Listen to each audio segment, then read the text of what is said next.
That's true. Scott, are you gonna have, this Yeah, space definitely. available to be booked by the public in the wintertime? I haven't made any plans yet on that, just, I mean, I think there's a big demand for construction fittings right Yeah, now, I mean, there's a lot going on I think in it's here. kinda like day of. Do we I think have- could there's, get in potentially. I mean, I'm writing in like a couple initiatives right now, that I have yet to turn in, but that's debated times later. Yeah, exactly. The reason I ask is because everybody should, like, the more people we have who actually know how to set this up, then the smoother that experience is if anybody does come in here and go to use it. And plus, it's a lot of fun, like, it really is, like, It's a good place to go to golf. yeah, exactly. Cause you get to play Play 9 holes. and you move a total like 30 feet. You can play 9 holes at Pebble Beach in 30 minutes once you get used to it, it's like, I mean, you learn a lot about your own golf swing too in here. You know, like I don't play a whole lot this time of year because of other stuff, but I mean, I understand a couple of things, and I can keep it within the realm of reason because of that. Like, I mean, I might take some time off and shoot 80 or something like that, but I'm not going to go out and shoot 95 because generally, like, I know how impact works and how to route the club and things, but those are things that I learned after being in here and using this. And you don't always have to do full swings in here either, like yeah. chips and pitches and stuff. You know, you get a lot of players that come to you that they're saying like, I can't use spin. I don't create spin around the green. I don't. I tried. I've got a new wedge. I've got a new golf ball. I cannot hit a shot that just hits and stops no matter what. Anybody have that guy come to him before? Yeah. It's like, what do you think the first thing is I guess there's a couple of things that you can start with. What should you start to explain to that person that says that to you? You should probably start with, this is how you do it. Like physically, this is what has to happen with the golf club and the golf ball. This is how you have to deliver the golf club to the golf ball at this angle, and that's how you generate spin. If you do this and you do this and you do a lot of it, you get more spin. If you don't do it enough, you don't get any spin at all. Yep. So, like, You know, like one of the best, like, it's just understanding how the tool works. Yeah. One of the best things that I've ever seen in like a teaching seminar is they put up a bunch of pictures of like some ancient tools, like from like the Mesopotamian, is that how you say it? Era or something like, and like, it's like you look at it and it's like, what do you think this is used for? Kind of thing, and nobody knows what the heck it's used for because you don't even know what people were doing 1,000 years ago, kind of thing. But it's like, well, once you know what it's used for, you can see it and be like, so like, just to understand, like, people don't know how loft works and how spin works, so just explain to them like how the tool works and like how much influence club face has on direction, right, and how much more influence it has on height when you have a high lofted club already, and things like that, like. And you explain that to them, and all of a sudden they can actually like understand what you then are going to teach them. If you start with the technique of how you're going to do it, and they don't understand how this works, they're going to be lost half the time. And you tell them, "We'll do this and do this," because they don't have an image of what the task is to associate with that technique. Like I mean, I went through this exact thing with Doc Rosselli last week, and he was looking for new wedges. And he was gonna get the wrong wedge because he wanted to do, you know, a certain shot, like his preferred shot around the green. And then we looked at his numbers, and the wedge that he chose was not good for the way that he delivers the club. He's very shallow into the ball with chips, pitches, everything. It's very shallow into the ball. And he wanted something with with very, very little bounce and a very aggressive grind on it. And that wouldn't have worked out very well for him, except for like places that are rock hard, like this right here. He's got no chance anymore. He's got no chance anywhere else. And he didn't. And I mean, that's a good player. You know, like he's a good player. I mean, I consider him a good player. And he didn't understand what was going on. He didn't understand why he couldn't get spin. He didn't understand, you know, like how to generate it. You know, like I asked him the question straight up. I mean, it's, you know, your attack angle and how much loft you deliver to the golf ball.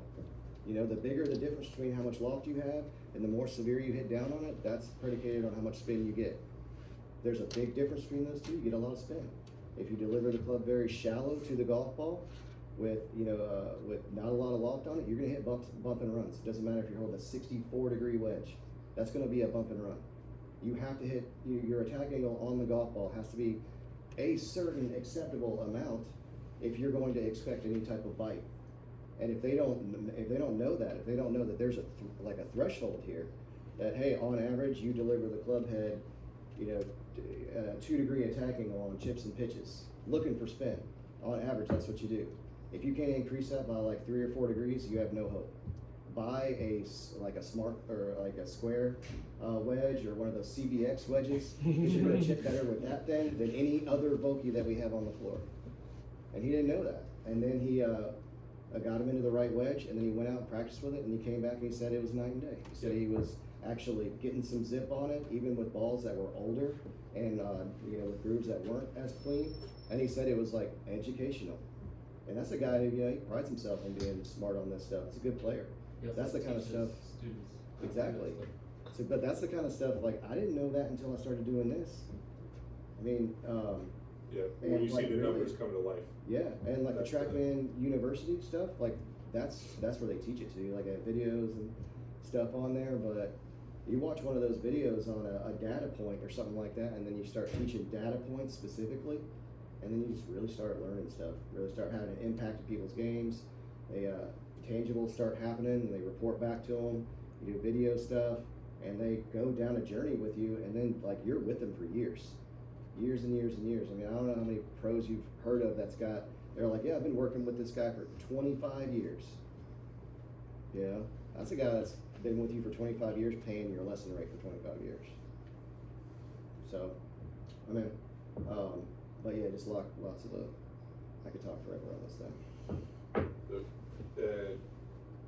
As opposed to looking at swing stuff, I figured there's probably some things we should cover, like administratively with golf and grade and things. We got maybe 30 minutes left. If we go through it quickly, we can do some swing stuff at the end. We should make sure we do that. Definitely, I mean, memos out, we lost a member of our team. So it is what it is, we're moving forwards, we have to figure out how to adapt and grow from there. So there's an opportunity for someone to take the lead when it comes to communication and planning and just overall oversight of the Golf and Grade program. Need someone that is gonna be consistent. That's what the number one thing is. The number one thing that really anyone, but women in particular, are looking for. They want consistency, they want good communication, and they want us to be able to follow through on that stuff. So, it was something where I did that for pretty much as soon as I started here. Did it for about 9 years until I took over Nick's role here, and I was there pretty much every single Thursday, every week with them. Range, short game is something it's hurt us. Can't say it's been all our fault. Definitely not having the short game being condensed to the driving range and on course when we can get on course.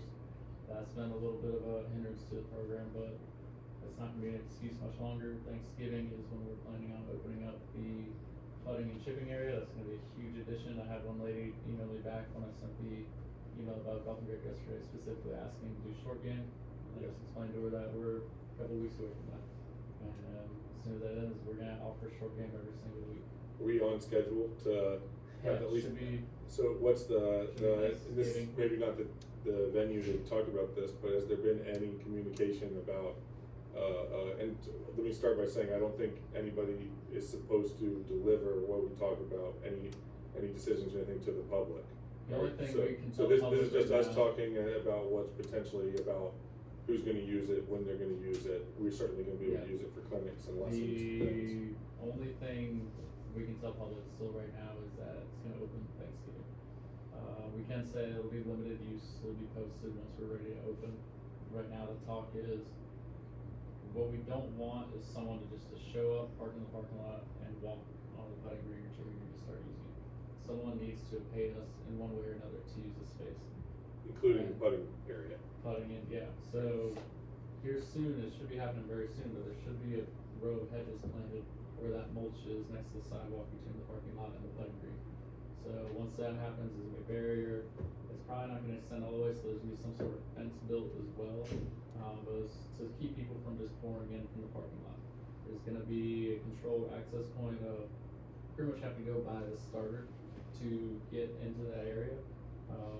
But again, their goal is, someone's giving us some money in order to use that, whether it's a charter partner who paid their initial $10,000 or more thing, and they pay us their yearly plan, whether it's a package plan holder, golf team, PGM, instructors, absolutely, we're gonna have access as needed.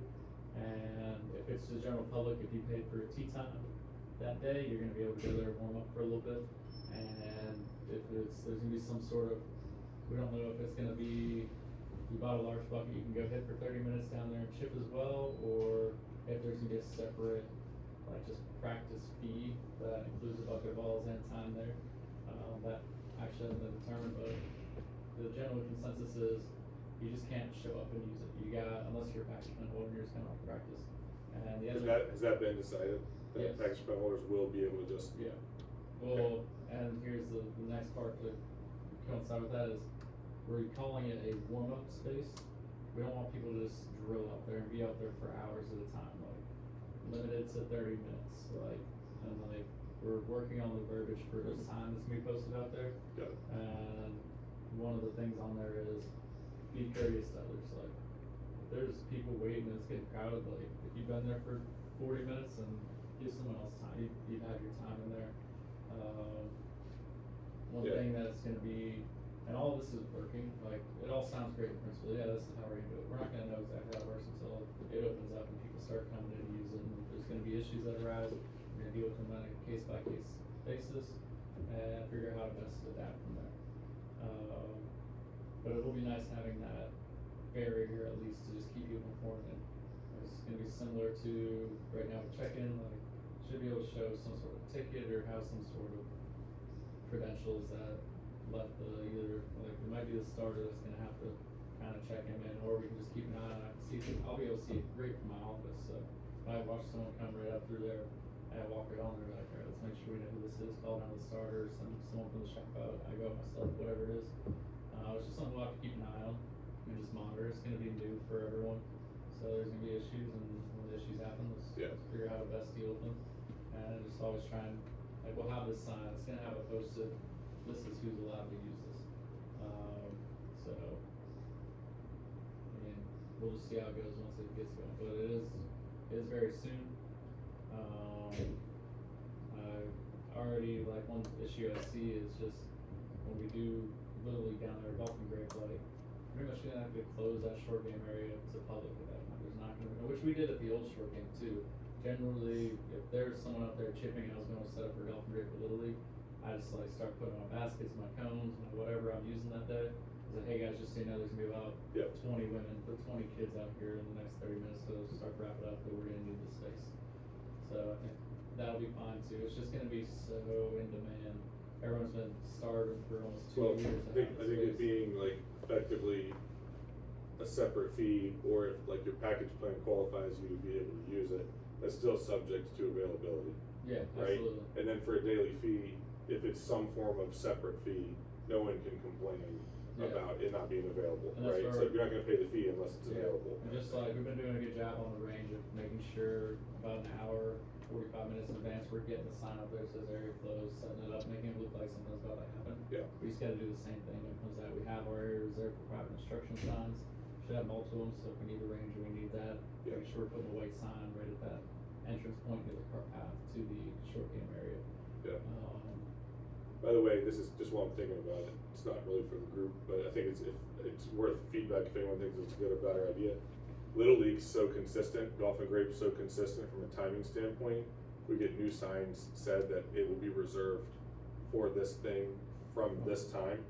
Yeah. Then it saves, I mean, it works fine, right? Shop's better in the communication, hey, stay on the left side, et cetera, et cetera. Or communication's better from the shop, rather, I don't know what I said.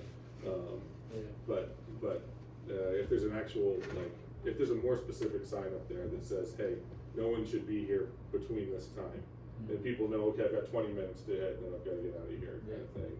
It's consistent enough we can have that. Just the fake signs too, where, because like Golf and Grip's it moved up to 5 o'clock already, it's gonna go Yeah. to 4 o'clock here soon, so that's Yeah. a little variable. Little League's pretty consistent, 4 to 6:30 Yeah. essentially. Yeah, So that's pretty consistent, but that's something where you can just throw a 8.5 by 11, or I mean, whatever, 17 by 11 piece of paper in the sleeve. there, that's true, just from stick this that time in to there. this time. So we got the giant white sign, that's just kind of your basic attention getter, and then you have the smaller sign That's right cool. here that says Little League from. You almost 4 to need 4 both of them to block, like, the whole Yeah, and space. just to like make a little bit of a gate almost. Saw 3 people on, last Little League practice, just with their bag on their shoulder, bucket in that hand, on their phone, just walk by the sign, Yeah. like, not even look at it. Well, I think that's one of those things where like, oh, I see it, but I'm gonna pretend like I didn't Maybe, see it. yeah. Yeah, I mean, people like during the CJ football, like banners, signs, just clearly there's something big going on. Right, Grass is on tees are on the grass on a Thursday, and there's buckets set out, like, it looks really nice, there's people all over hitting. And I've kicked 3 different public people off, they just Yeah. walk up there like, oh, we're not. Free we balls can't do today. this." Yeah. Like, one guy was like, can you mark off my range card? I was like, how many balls did you hit? He's like, 7. I was like, just get out of here. But I was like, you have a range card, you know this isn't our normal. I was like, you know this isn't how our normal stuff. He's like, yeah. I was like, just get out of here, man. so, It's just, yeah, so we're gonna deal with people and we just gotta be courteous and just, I mean, there's gonna be posted rules and regulations and we just gotta stick to the facts, cause some shit says, man, it's not, when it comes to dealing with stuff, just stick to the facts, here's who's allowed to use it. Did you do any of these things? No, okay, then I'm gonna have to ask you to leave. And it's gonna say on there too, like, anyone that does not meet these requirements or violates That's this good. is gonna be asked to leave. So, I think it sounds good. yeah, I think we have a pretty good plan. It was always gonna be hard to tell the package plan holders, the charter partners especially, they can't use it What's to the- practice. Yeah, but it's gonna be warm up. That's But gonna be the key word. is We're like warm up. limiting it to 30 minutes max kind Yeah. of thing. Which I don't think the sign's gonna say verbatim that, but. Come get me or Dan, you won't kick him off. Yeah, Billy's excited about this. You get So, Right. right, but, it's the same for Golf and Great, but I think that's more of like an opportunity to move forward, especially with the short game opening, like, and that's Yeah. like, you know, I mean, whatever, you tell me what you want me to do with that.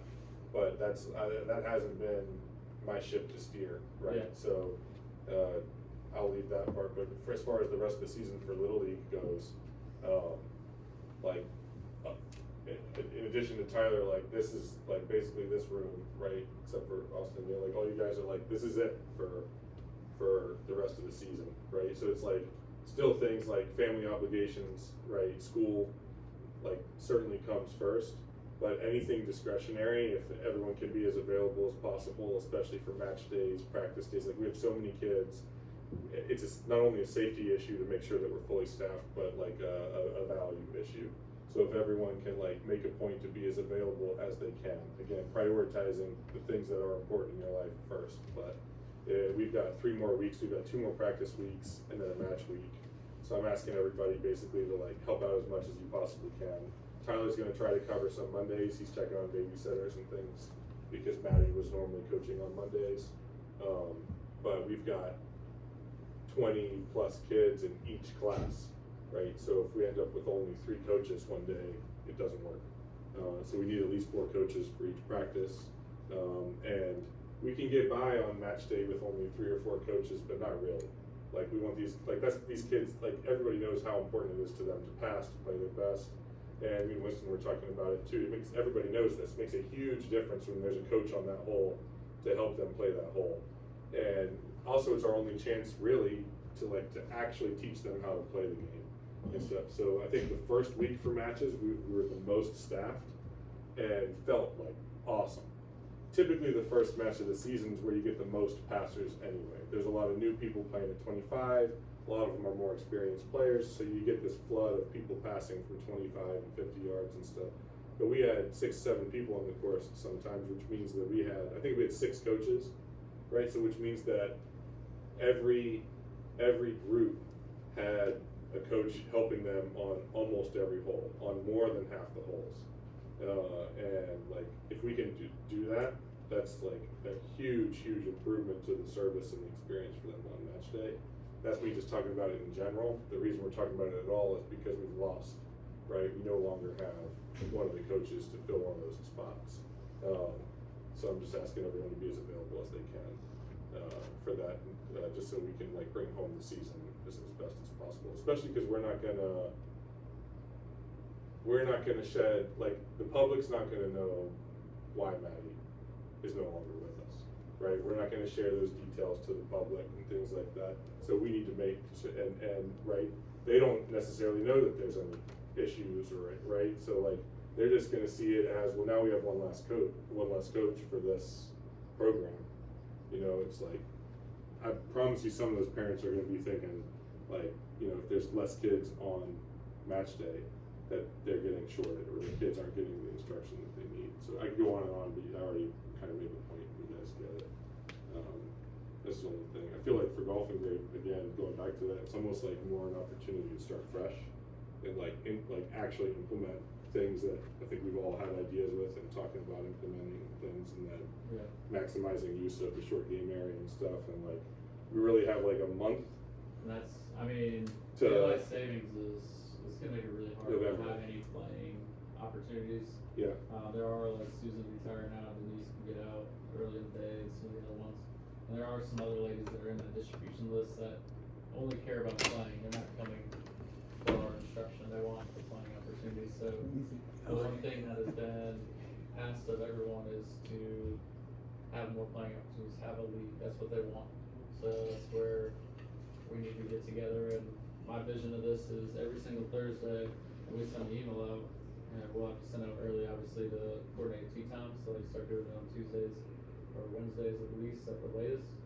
But, alright, this Thursday, I'm gonna go play, and there should be two options for playing in my mind is, one is you're at the skill level where you can play your own ball, you go play on your own all the time, you don't wanna play a scramble, but there are a lot of ladies that don't feel comfortable doing that right away.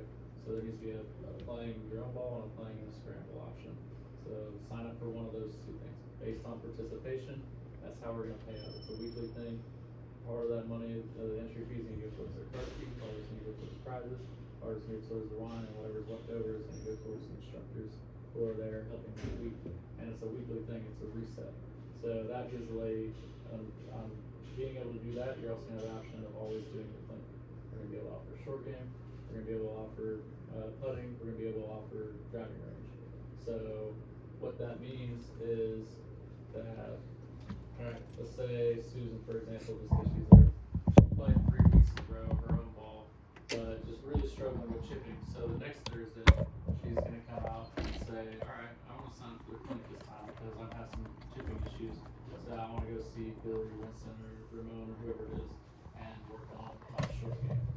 And the idea with this is, it's just giving more opportunity for more women to come.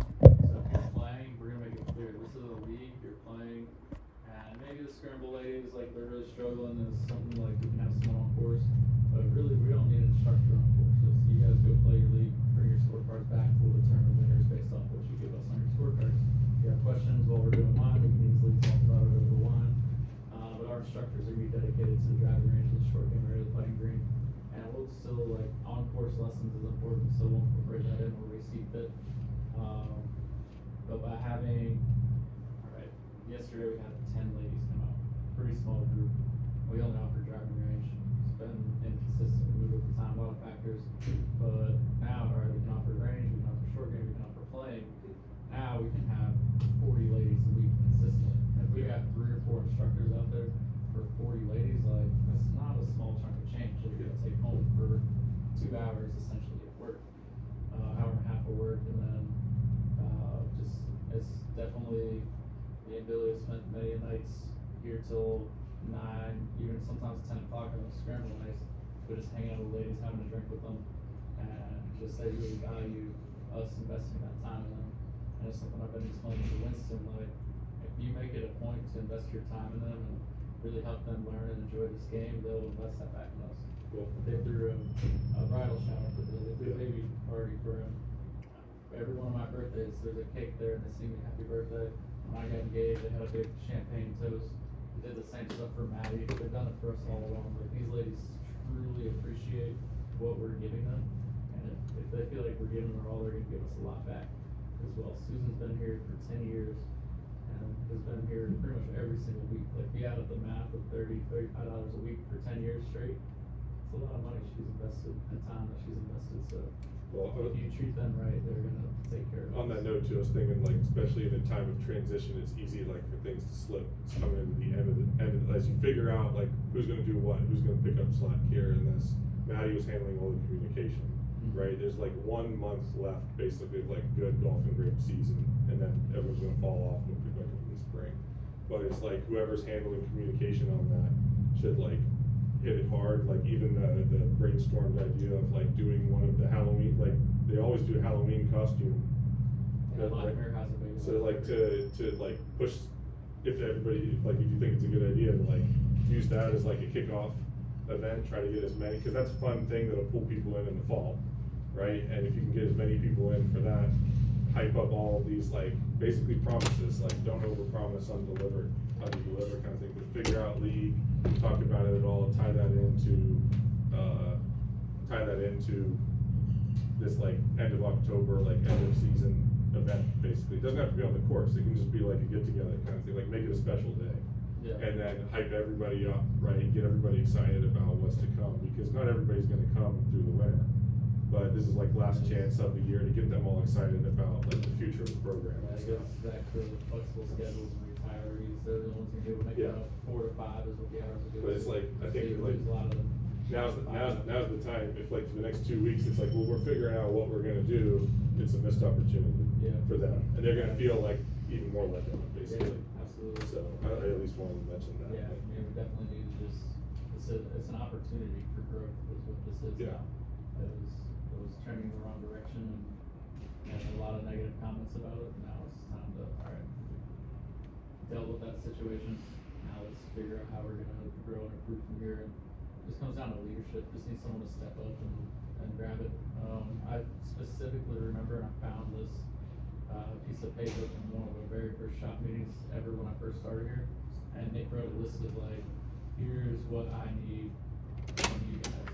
And it was me, Mark Bell, you might have been there already, but 2 of the things on that list were someone to run the ladies clinic and someone to be the starter player assistant manager. And I just went to them either that night or the next day, I said, I got it. And I just kind of took it and ran with it. And there was no, oh, you need to, like, here's how this, that, and the other, it's just take ownership of it and make it yours. And I've done it my way for a long time and continue that way, but if people have other ideas of how to improve it, it takes consistency, just stick to it and make sure that they feel that you actually care about them, that you are here for them, and it's you're trying to provide a valuable service to them to help them. And what it turns into is, you're looking at from my chair now is, I did all that, and Susan became a package or a charter partner because she came to this program and liked it here so much. A couple of them have joined as package plant holders over the years.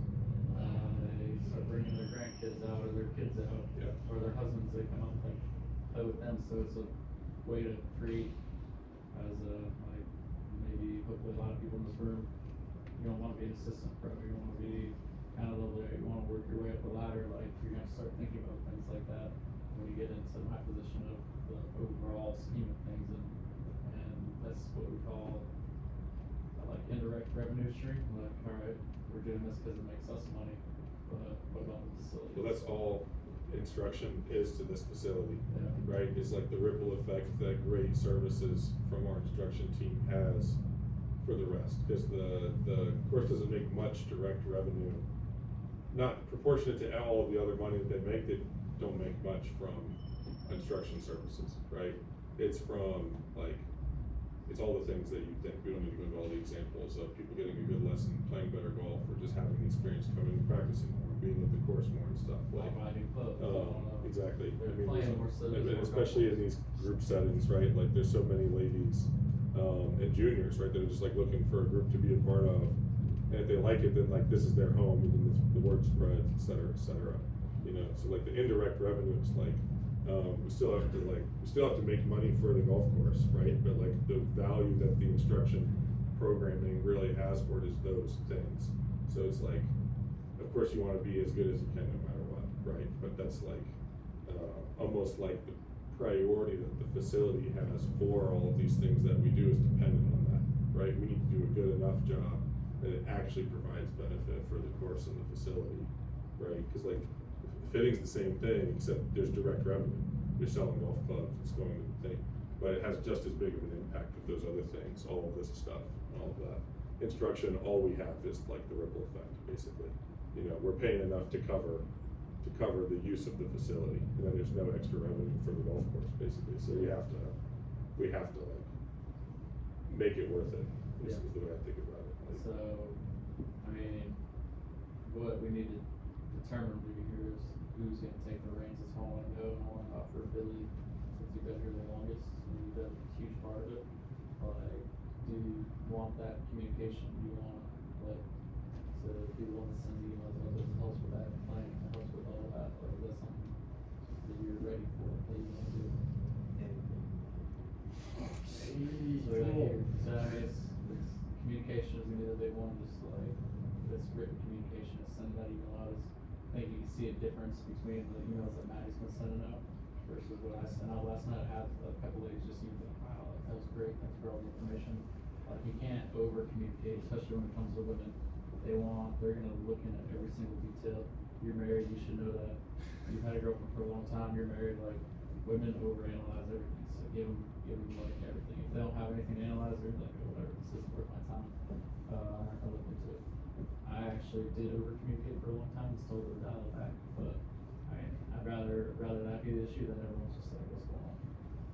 But I think you've earned it. You've definitely put a lot of time and effort to it. You're, what, 5-6 years now by my side, helping me out through that. You're a very recognizable face in that group now, someone people can look to, so, then listen, she is the assistant professional here to just help Billy out however we need to. Just, again, it comes down to that next part, communications number one, consistency the next one. Like, you put a lot of time and effort to that, so take the reins and be there with them every week. Ramon, you're someone else too. I think I've got a lot of positive feedback from you being a part of it. A lot of people come in like said good things and appreciated your time there. So as far as I'm concerned, what we talked about, you're here for foreseeable future. So yeah, that's gonna help with that consistency. If they can see 3 consistent faces, Yeah. then every week they know Winston, Billy, and Ramon are gonna be our guys, and they're gonna make it fun, and we're gonna learn while we're here. It's gonna get back and even better to where it was than when I was running. Biggest shortcoming, right, is unnecessary cancels. Yeah. that was Lack one of the biggest consistency complaints. in the programming. That was the biggest Right. complaint. I made sure, I knew Thursday night I was here till 8, 9 o'clock at night, every Thursday. It was just part of this calendar, and we can talk to Brandon, who does the golf shop schedule, to make sure that, like, don't really want you guys to open the shop, but if you're alright with that, and you wanna open the shop and go home for a couple hours and come back and do it, that's alright with you, but just talk to Brandon when it comes on the schedule and make that part of the scheduling work, because the last thing I want is for anyone to feel like they're overworked or burnout, but I mean, we all work a lot, it's just what this industry entails.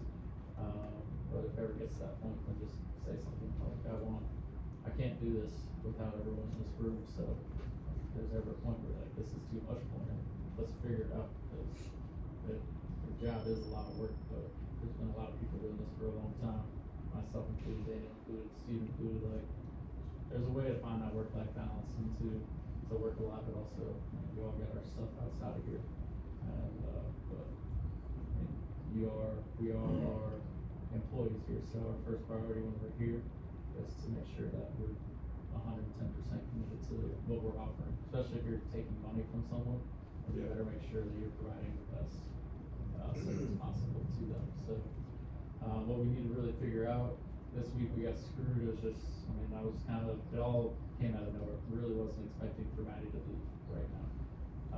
So it was a kind of last minute thing for me to send the email and just, I looked at the tee sheet, it was already booked for public play. I had no way of putting out tee times for them.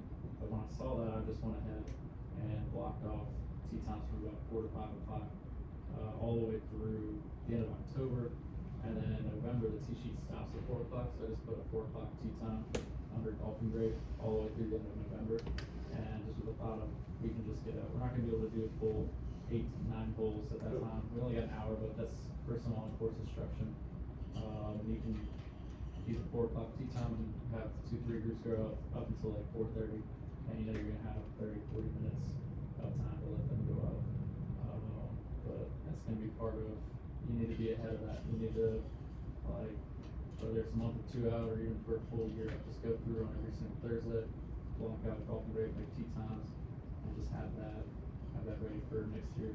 I haven't built the tee sheet for next year yet. I'll be doing that once we get through October here.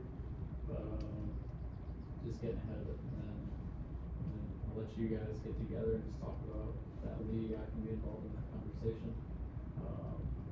But getting out and just having those tee times blocked off is gonna help with that consistency ahead of time. Now we know every single Thursday. I think we can move it up to like 3 o'clock or 2, even 2 o'clock right now. Like, I think we try and give them that playing opportunity this winter time. It's gonna be smaller. Let's see what the interest is, because most people can't come out at 2 o'clock on Thursday. But for people that can, let's get a little something going. Let's give them surprises. Let's get them coming out here. Let's give them something to be excited about, and just really get this program back in the right direction. I think we saw the same trend with Little League. I got it to a certain point. Got to a point where I was like, all right, there's other things on this operation that's pulling me, and I can't give the time and effort needed to this program. Will just graduated, gave it to him, thinking that he's a fresh PGA graduate, like PGA, older guy, he should be able to handle this, no problem. He kind of neglected it and didn't do what it needed to, start to go downhill. That's when he ended up leaving on his own accord. Tyler took over, and shortly after Steve took over, got the right leadership involved, and now the program's able to stay in a very strong place again. Yeah. So I think That's really it. Just to note for the group, he's not here to get the kudos, but it's really a testament to all the work Tyler puts in. Yeah. With all the administrative stuff, like being on top of everything. Communication is great. Like, Yeah. those are the things that like make it a success. It's like it's running smoothly with more kids than ever since I've been here. You know, like 120 kids in the program, and no putting green and no chipping green, and it's like the best season. I don't wonder what you guys think about that. Like, it's been really good this year. Like, we're going through everything. Everyone's happy. Everything's planned out. You're doing a good job sending out majors with this week's. And we certainly can do better. Like, I feel like, but it's like. Well, you can always do better than everything. But man, I think this, like, we take it for granted, because those that have helped with it, like, it's always been kind of like chaos, right? Like making it work and doing all that stuff. Maybe not chaos isn't the right word, but it's been a lot. You know, so it's like you're used to it. But like, you tell someone at another facility that you're gonna throw them into a 120 kid program, they're terrified. Like, that's a terrifying thing to take on. And we do it like it's nothing. Like, it We've been really doing it is. a long time. Yeah. So it's just, experience goes a long ways. And I think there's a lot of experience in this room. Bill, you've been doing it a long time, you kinda know what they like and want, so I think the one thing that we're gonna have to work on a little bit is the communication part, but if you write an email and like want me to proofread it before it goes out, add in whatever, but I'm here and I'm sure anyone else, Steve as well, he's the other one I go to as the PGA professional. Yeah, I think you guys should probably get together, me too, like, if you want me in that. Yeah, I mean, I think. And like, talk about it, everything that you're planning on doing, what you wanna take on, like, Yeah. all those details. At the end of the day, you're the director of instruction, so you should definitely have a say. Well, and I don't mean to like, but it's like, I wouldn't want Billy to like, you ask him like in the room and be like, hey, can you take this on? And like, that's the end of the conversation, right? Like, Yeah. you gotta have a discussion as to like, everything you wanna do, what it takes on, right? Like, what the expectations are for all of that, for like compensation for taking on extra responsibility and all that stuff. So like, should probably do that pretty ASAP. Ask for help if you need it. Like, Yeah. if you need help, just, don't be ashamed, or anybody, like, don't be embarrassed. If you need help, ask for it. This is You know, an like Scott, instruction team. yeah, Scott Overall mentioned team. like proofreading stuff. When I was still upstairs, I asked Brandon to proofread my emails all the time for a lot of stuff, like sending to various people. Takes a you know, long like- time for him to get through it. I He doesn't. respect the way you guys write emails, but you can get emails. They don't always start, but they don't start out that way. Yeah. No, I meant Well, for that's Brandon to something read. where I've always told it to you, I had to tell it to even Olivia, who's like college student, learner, to be a school teacher, like, just the daily report emails, just having that, like, it's something you learn when you're in like grade school, like the structure of a letter, because they're creating, there's a